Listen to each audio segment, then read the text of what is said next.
Members of Congress, I have the high privilege, the distinct honor of presenting to you the President of the United States.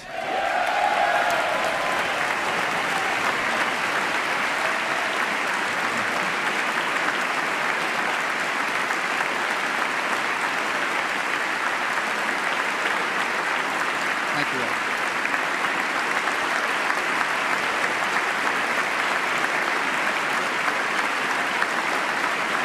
Please be seated.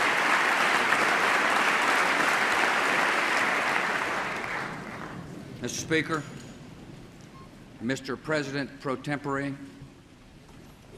members of Congress, and fellow Americans. In the normal course of events, presidents come to this chamber to report on the State of the Union.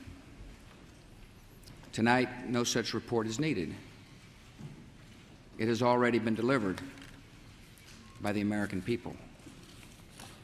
We have seen it in the courage of passengers who rushed terrorists to save others on the ground. Passengers like an exceptional man named Todd Beamer. And would you please help me welcome his wife, Lisa Beamer, here tonight.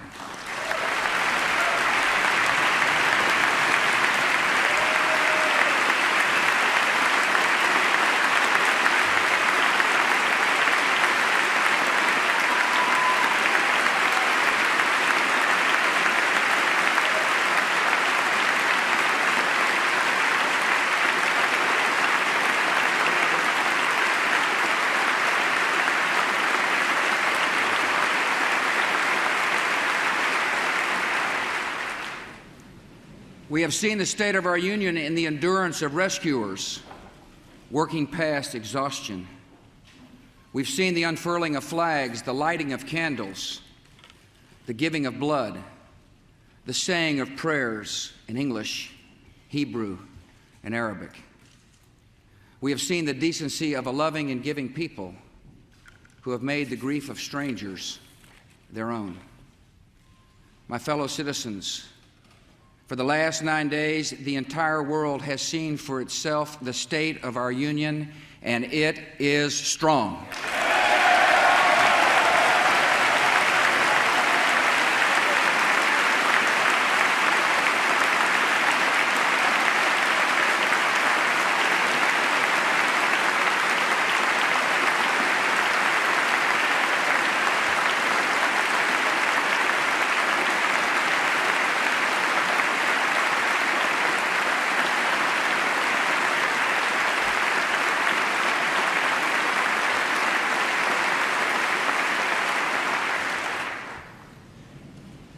Tonight, we are a country awakened to danger and called to defend freedom.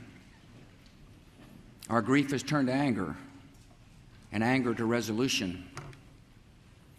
Whether we bring our enemies to justice or bring justice to our enemies, justice will be done.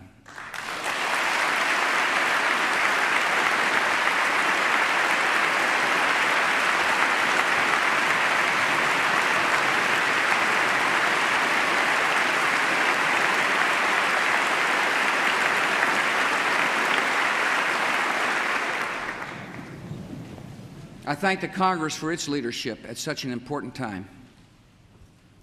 All of America was touched on the evening of the tragedy to see Republicans and Democrats join together on the steps of this Capitol, singing "God Bless America."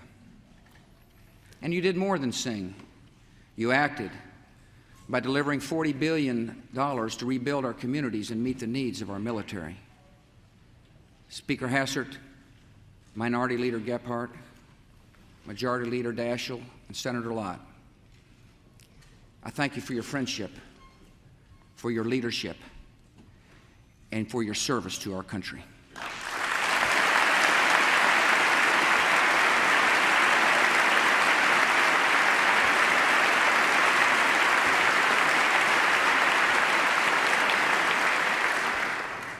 And on behalf of the American people, I thank the world for its outpouring of support. America will never forget the sounds of our national anthem playing at Buckingham Palace, on the streets of Paris, and at Berlin's Brandenburg Gate. We will not forget South Korean children gathering to pray outside our embassy in Seoul, or the prayers of sympathy offered at a mosque in Cairo. We will not forget moments of silence and days of mourning in Australia and Africa and Latin America. Nor will we forget the citizens of 80 other nations who died with our own. Dozens of Pakistanis, more than 130 Israelis, more than 250 citizens of India, men and women from El Salvador, Iran, Mexico, and Japan, and hundreds of British citizens. America has no truer friend than Great Britain.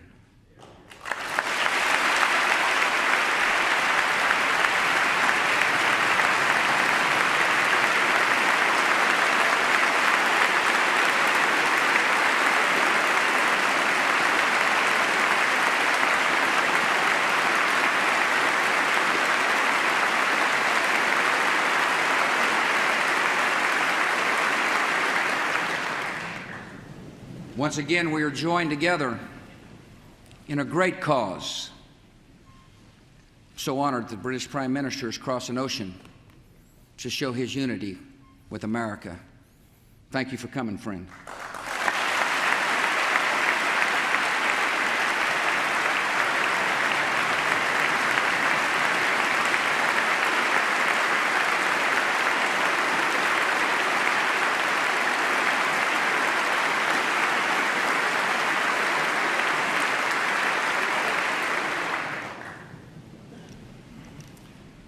On September the 11th, enemies of freedom committed an act of war against our country.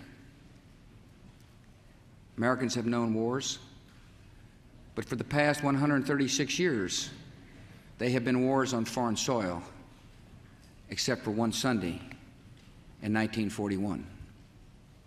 Americans have known the casualties of war, but not at the center of a great city on a peaceful morning. Americans have known surprise attacks, but never before on thousands of civilians. All of this was brought upon us in a single day, and night fell on a different world, a world where freedom itself is under attack. Americans have many questions tonight. Americans are asking, who attacked our country? The evidence we have gathered all points to a collection of loosely affiliated terrorist organizations known as Al-Qaeda. They are some of the murderers indicted for bombing American embassies in Tanzania and Kenya, and responsible for bombing the USS Cole. Al-Qaeda is to terror what the mafia is to crime, but its goal is not making money. Its goal is remaking the world and imposing its radical beliefs on people everywhere. The terrorists practice a fringe form of Islamic extremism that has been rejected by Muslim scholars and the vast majority of Muslim clerics, a fringe movement that perverts the peaceful teaching of Islam. The terrorist directive commands them to kill Christians and Jews, to kill all Americans, and make no distinctions among military and civilians, including women and children. This group and its leader, a person named Osama bin Laden, are linked to many other organizations in different countries, including the Egyptian Islamic Jihad and the Islamic movement of Uzbekistan. There are thousands of these terrorists in more than 60 countries. They are recruited from their own nations and neighborhoods and brought to camps in places like Afghanistan, where they are trained in the tactics of terror. They are sent back to their homes or sent to hide in countries around the world to plot evil and destruction. The leadership of Al-Qaeda has great influence in Afghanistan and supports the Taliban regime in controlling most of that country. In Afghanistan, we see Al-Qaeda's vision for the world. Afghanistan's people have been brutalized. Many are starving, and many have fled. Women are not allowed to attend school. You can be jailed for owning a television. Religion can be practiced only as their leaders dictate. A man can be jailed in Afghanistan if his beard is not long enough. The United States respects the people of Afghanistan. After all, we are currently its largest source of humanitarian aid, but we condemn the Taliban regime.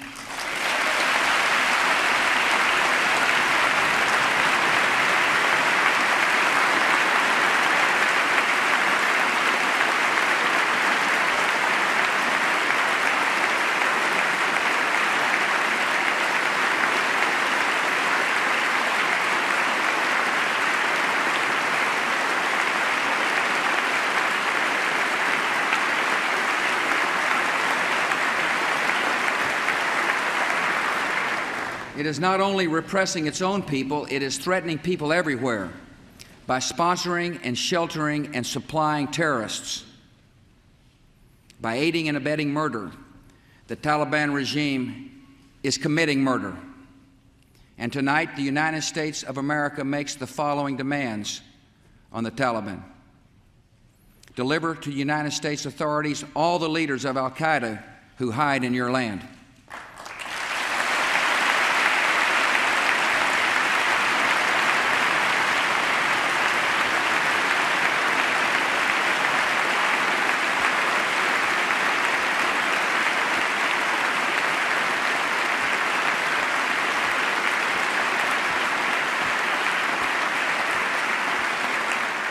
Release all foreign nationals, including American citizens you have unjustly imprisoned.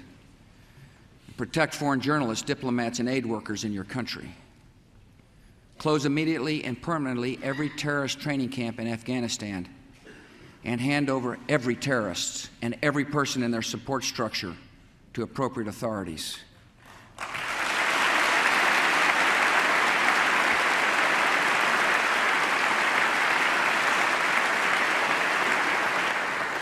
Give the United States full access to terrorist training camps so we can make sure they are no longer operating. These demands are not open to negotiation or discussion.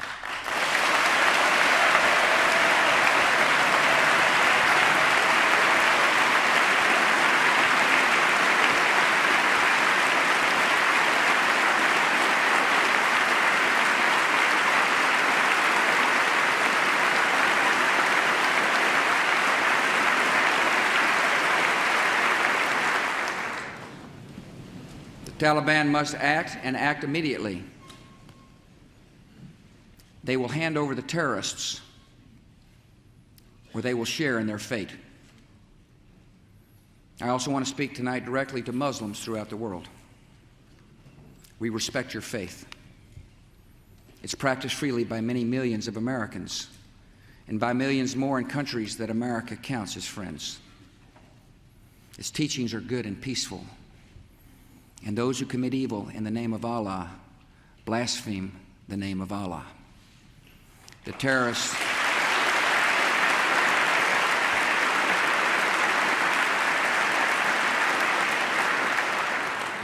are traitors to their own faith, trying in effect to hijack Islam itself. The enemy of America is not our many Muslim friends. It is not our many Arab friends. Our enemy is a radical network of terrorists and every government that supports them.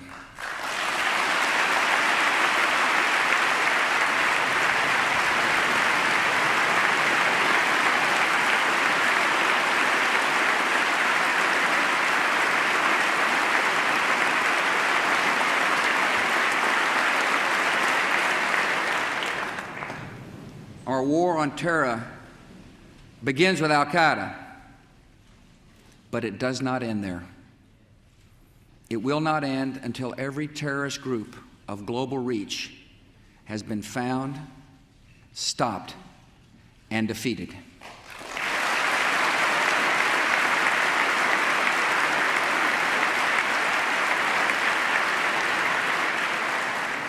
Americans are asking, why do they hate us? They hate what they see right here in this chamber. a democratically elected government. Their leaders are self-appointed. They hate our freedoms, our freedom of religion, our freedom of speech, our freedom to vote and assemble and disagree with each other. They want to overthrow existing governments in many Muslim countries, such as Egypt, Saudi Arabia, and Jordan. They want to drive Israel out of the Middle East. They want to drive Christians and Jews out of vast regions of Asia and Africa. These terrorists kill not merely to end lives, but to disrupt and end a way of life. With every atrocity, they hope that America grows fearful, retreating from the world and forsaking our friends. They stand against us because we stand in their way. We're not deceived by their pretenses to piety. We have seen their kind before. They are the heirs of all the murderous ideologies of the 20th century. By sacrificing human life to serve their radical visions, by abandoning every value except the will to power, they follow in the path of fascism, Nazism, and totalitarianism. And they will follow that path all the way to where it ends, in history's unmarked grave of discarded lies.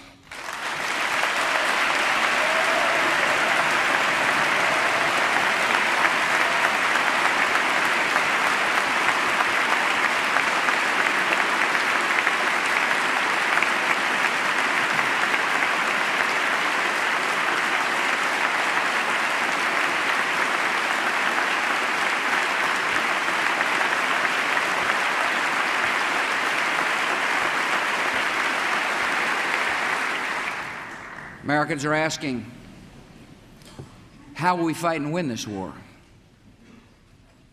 We will direct every resource at our command, every means of diplomacy, every tool of intelligence, every instrument of law enforcement, every financial influence, and every necessary weapon of war to the disruption and to the defeat of the global terror network. Now, this war will not be like the war against Iraq a decade ago, with a decisive liberation of territory and a swift conclusion. It will not look like the air war above Kosovo 2 years ago, where no ground troops were used and not a single American was lost in combat. Our response involves far more than instant retaliation and isolated strikes. Americans should not expect one battle, but a lengthy campaign, unlike any other we have ever seen. It may include dramatic strikes visible on TV and covert operations, secret even in success. We will starve terrorists of funding, turn them one against another, drive them from place to place, until there is no refuge or no rest. And we will pursue nations that provide aid or safe haven to terrorism. Every nation in every region now has a decision to make. Either you are with us or you are with the terrorists.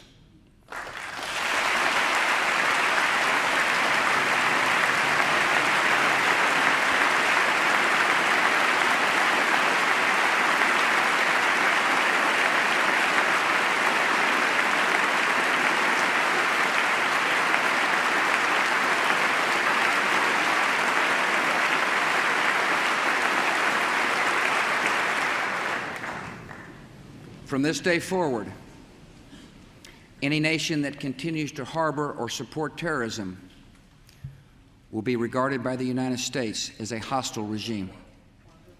Our nation has been put on notice. We're not immune from attack. We will take defensive measures against terrorism to protect Americans. Today, dozens of federal departments and agencies, as well as state and local governments, have responsibilities affecting homeland security. These efforts must be coordinated at the highest level. So tonight I announce the creation of a cabinet-level position reporting directly to me, the Office of Homeland Security. And tonight I also announced a distinguished American to lead this effort to strengthen American security, a military veteran, an effective governor, a true patriot, a trusted friend, Pennsylvania's Tom Ridge.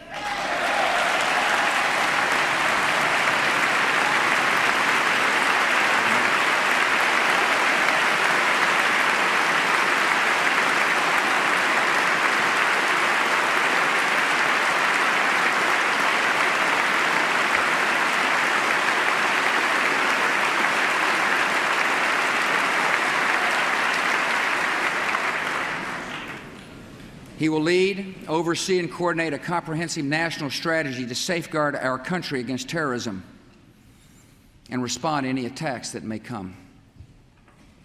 These measures are essential. The only way to defeat terrorism as a threat to our way of life is to stop it, eliminate it, and destroy it where it grows.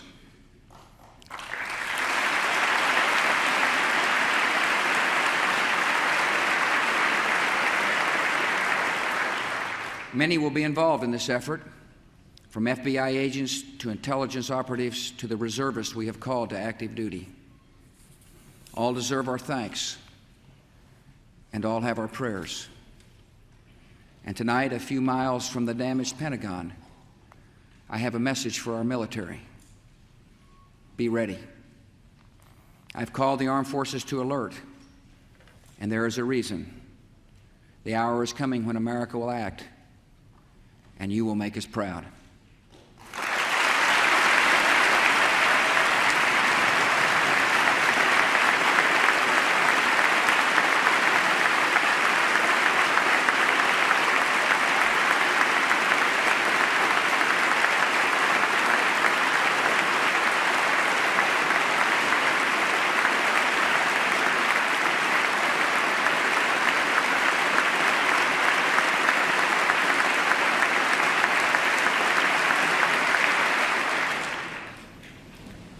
This is not, however, just America's fight. And what is at stake is not just America's freedom. This is the world's fight. This is civilization's fight. This is the fight of all who believe in progress and pluralism, tolerance and freedom. We ask every nation to join us. We will ask and we will need the help of police forces, intelligence service, and banking systems around the world. The United States is grateful that many nations and many international organizations have already responded with sympathy and with support. Nations from Latin America to Asia to Africa to Europe to the Islamic world. Perhaps the NATO Charter reflects best the attitude of the world. An attack on one is an attack on all. The civilized world is rallying to America's side. They understand that if this terror goes unpunished, their own cities, their own citizens may be next. Terror unanswered can not only bring down buildings, it can threaten the stability of legitimate governments. And you know what? We're not going to allow it.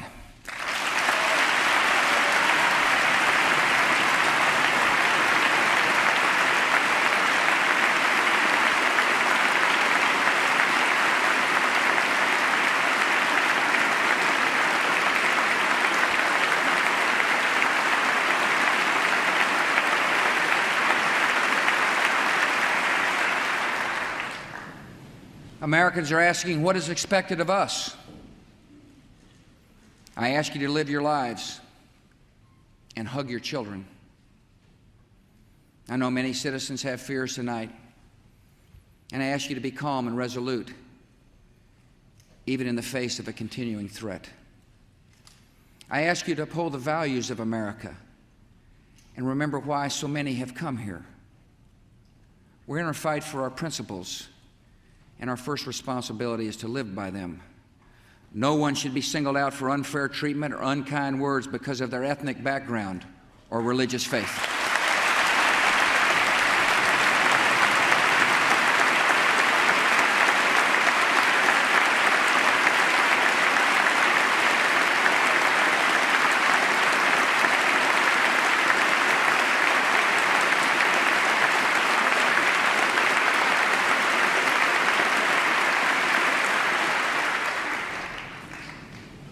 ask you to continue to support the victims of this tragedy with your contributions.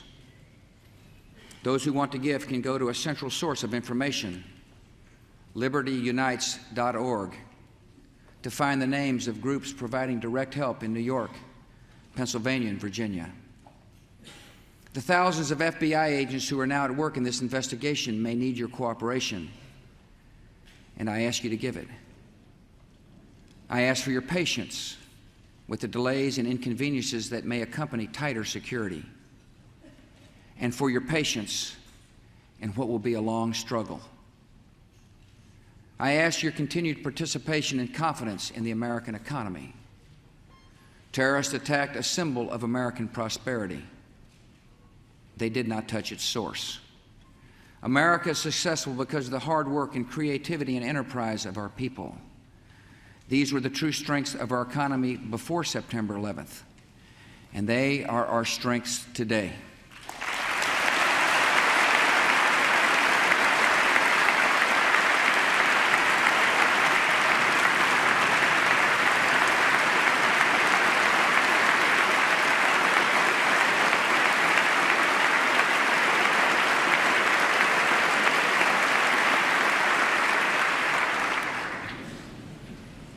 And finally, please continue praying for the victims of terror and their families, for those in uniform, and for our great country. Prayer has comforted us in sorrow and will help strengthen us for the journey ahead. Tonight, I thank my fellow Americans for what you have already done and for what you will do. And ladies and gentlemen of the Congress, I thank you, their representatives, for what you have already done and for what we will do together. Tonight, we face new and sudden national challenges. We will come together to improve air safety, to dramatically expand the number of air marshals on domestic flights, and take new measures to prevent hijacking. We will come together to promote stability and keep our airlines flying with direct assistance during this emergency.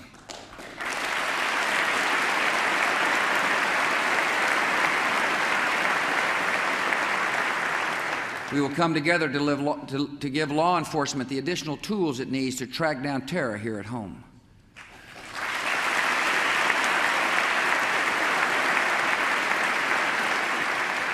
We will come together to strengthen our intelligence capabilities to know the plans of terrorists before they act and to find them before they strike.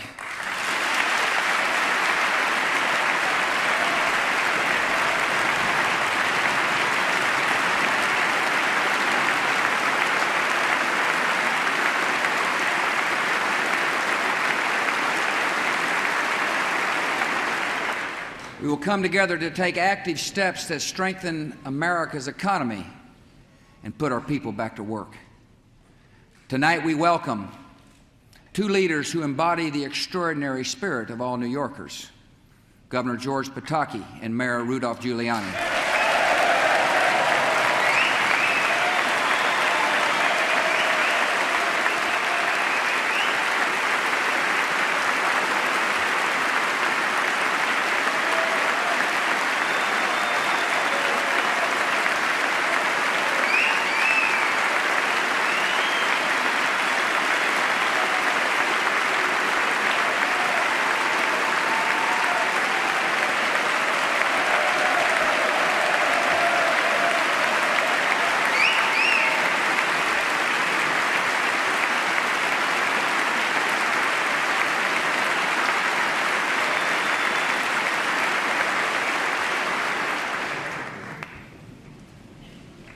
As a symbol of America's resolve, my administration will work with Congress and these two leaders to show the world that we will rebuild New York City.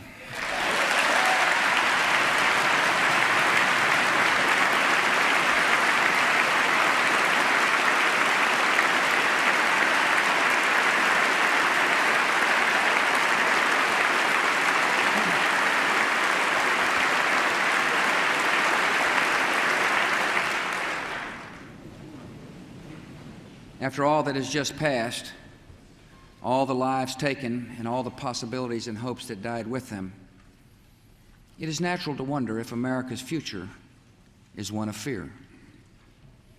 Some speak of an age of terror. I know there are struggles ahead and dangers to face. But this country will define our times, not be defined by them. As long as the United States of America is determined and strong, this will not be an age of terror. This will be an age of liberty here and across the world.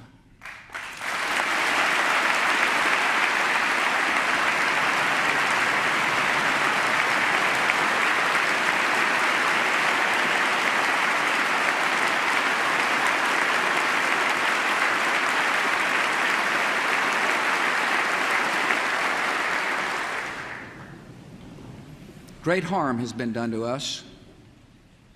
We have suffered great loss. And in our grief and anger, we have found our mission and our moment. Freedom and fear are at war. The advance of human freedom, the great achievement of our time and the great hope of every time, now depends on us. Our nation, this generation, will lift a dark threat of violence from our people and our future. We will rally the world to this cause by our efforts, by our courage. We will not tire, we will not falter, and we will not fail.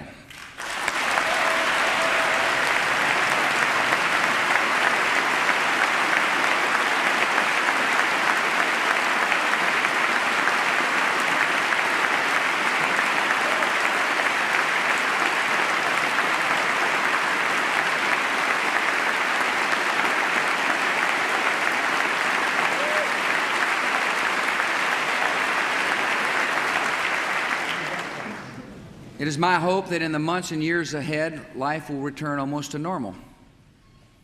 We'll go back to our lives and routines, and that is good. Even grief recedes with time and grace. But our resolve must not pass.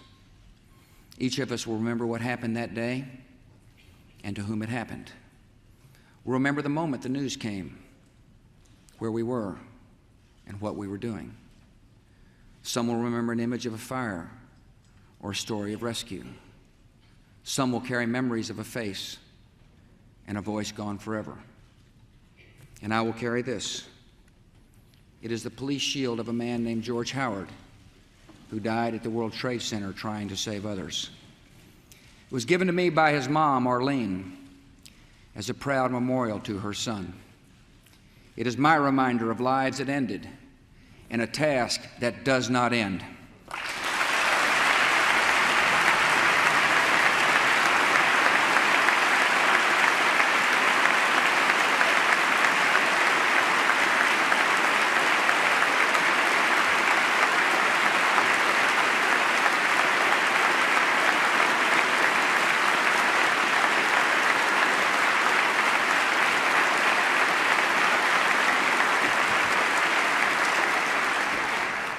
I will not forget the wound to our country and those who inflicted it. I will not yield. I will not rest. I will not relent in waging this struggle for freedom and security for the American people. The course of this conflict is not known, yet its outcome is certain.